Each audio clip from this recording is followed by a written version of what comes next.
हाँ भाई नोन, हमारा मल्लेश्वर महेश्वर में 64 થી 65 गांव છે।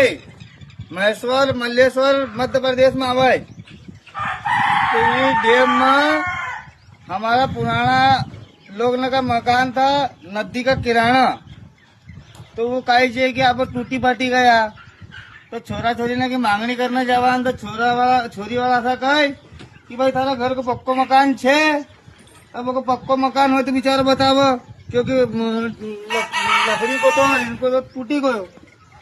अब यार कसो कई कर छोरा छोरी छोरो देखने जाए छोरी का, तो छोरी वालों कहे नहीं भाई थारा मकान पक्को है, छोरी देवांगा, नहीं तो कहीं जान नहीं देता। तो मारो सरकार से ऐसा कहना है कि डैम को निराकरण कहीं लगाई दे यार, तो बेचारा छोरा छोरी ने कोई आ ही जाएगा, उनको घर बसी जाएगा। मारा ऐसा कहना है, क्योंकि बहुत समय लगा हूँ नानो से थोड़ा पैदा हो गया जब को डैम बनेल છે। मारी औलाद याव करनु आई गई, जाल लग कहते डैम को निराकरण लगी तो तारीख पर तारीख। तो नहीं तो भाई हमका कहीं कही तो हम गस्ती पकड़ा ले जावा, सड़ा को रही देवा। ऐसा मारो कहना है। जय धन्यवाद।